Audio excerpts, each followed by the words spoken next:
scary skeletons and shivers down your spine. Shrieking skulls will shock your soul, seal your doom tonight. Spooky, scary skeletons and shivers down your spine. Shrieking skulls will shock your soul, seal your doom tonight. Spooky, scary skeletons and shivers down your spine. Shrieking skulls will shock your soul, seal your doom tonight. Spooky, scary skeletons and shivers down your spine. Shrieking skulls will shock your soul, seal your doom. Hey, welcome to, what is this, Horror Buzz Passport to Fear. It's wonderful to see you all here on a lovely, lovely Saturday afternoon. I know that you all came just to hear me stand on this and talk, so I'm going to entertain you for at least 45 seconds before we can move on. So, everybody's seen this maze? How many people have not been in this maze before? All right, good. We got, you know, almost a dozen-ish, give or take 3 or 4. How many people have seen this maze before? Yeah. How many people have seen this maze this year? No. Hey, there we go. Great. Well, you are, of course, all in for a treat. This was our brand new maze, one of our 2 brand new mazes last year, designed by the illustrious John Cook. This maze is Dark Ride. It's set in an abandoned funhouse ride from 50s, 60s sort of era. The maze, the story of the maze is that the ride itself, has fallen into disrepair.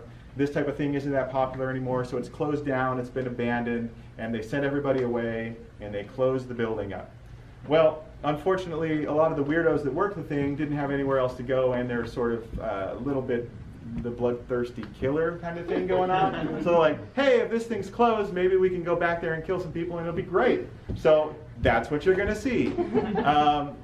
The neat thing about this maze is you do get to go through the parts that are themed like an old funhouse. That's what you see right now. You'll see the track on the floor, you'll see the ride cars, which are very conveniently placed for me to be able to address large crowds. And you'll see all of the cool little scenic elements that you would have seen in a funhouse back in that time. You get your skeletons, you get your ghosts, you get your Frankensteins, you get all that fun stuff. There's even a wizard fighting a dragon because that's what happens. There's a dragon, there's got to be a wizard to fight it.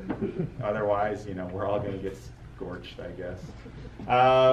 It happens, I don't know. That's that part. But that's not all you see. Oh no. But wait, there's more. Wait, there's more. You also get to go in and out of the little backstage passages to see the ins and outs of the maze or the attraction as the workers used to do.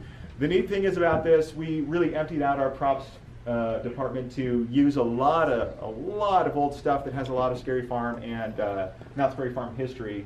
There's things that used to be in old Peekins. There's things that used to be in our Easter mazes. There's things that used to be in log ride overlays of Scary Farm itself, which I've mentioned this to every tourist, I'll do this here. These ghosts were actually created for the Witch's Keep and the Mine Ride, which we did several years ago. These were the guys that were floating in the middle, spooking out all of those poor miners. So there's a lot of stuff that you'll see in here that you have seen before, you may just not know it.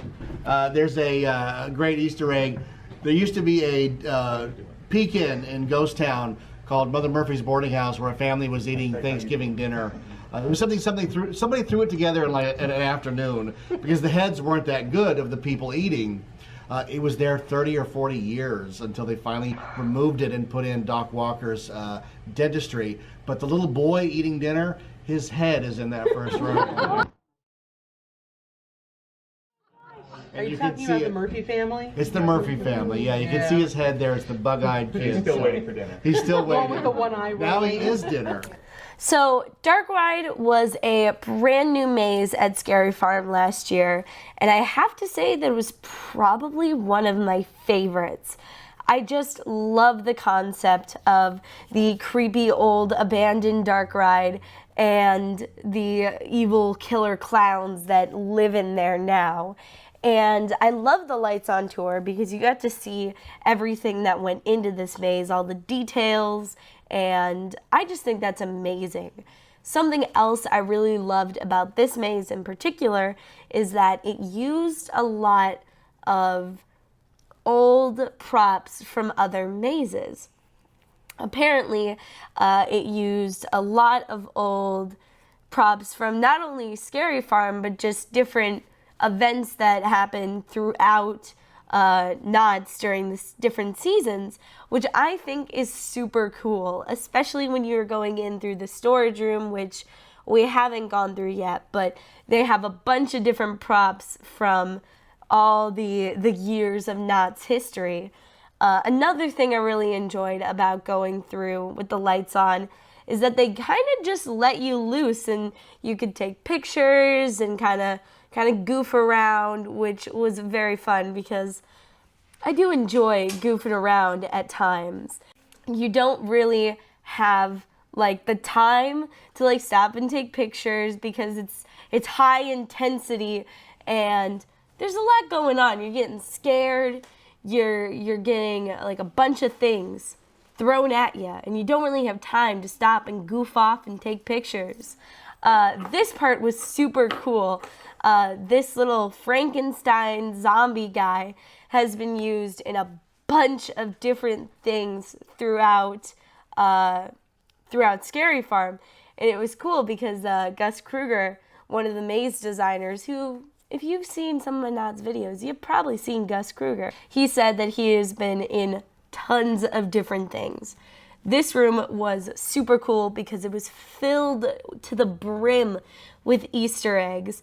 If you look around, you see in some binders, you see like the folders that have the names of all the different mazes on it. I think that's really cool. Like you can see like right there, you can see all the different mazes like Voodoo, Trick or Treat, Shadowlands, and I think that's really awesome. I really like it when maze designers put little Easter eggs of, if you look closely, you're gonna know it. Also, there were these Bikini Babe pictures and they had guys' faces photoshopped on them. And that was hilarious. And here we actually have, and I thought this was really cool, especially again with the detail, is that they mapped out the entire, what the dark ride would look like. And they printed it up and they put it on the wall. And now we're in the storage room, and these have tons of different things. As you can see, it even has old masks from different mazes and different haunts, different props that they kind of were able to just throw in there to give them kind of a second life, which I think is really cool. I really, really like that. And there were feet, you know? They also had different weapons and all sorts of things, different props from different mazes, not just monsters, and I thought that was really cool. I really liked that kind of history aspect. Towards the finale, you go through the different rooms, like the power room, and there's been some not so nice events that have happened there, as you can see. But overall, I think Dark Ride is a really wonderful maze, and I hope you can come see it at Scary Farm this year. So if you enjoyed this video, don't forget to leave a like, comment, don't forget to subscribe. I hope you all stay spooky. See you next time. Bye! Spooky, scary skeletons and shivers down your spine. Shrieking skulls will shock your soul, seal your doom tonight. Spooky, scary skeletons and shivers down your spine. Shrieking skulls will shock your soul, seal your doom tonight. Spooky, scary skeletons and shivers down your spine. Shrieking skulls will shock your soul, seal your doom.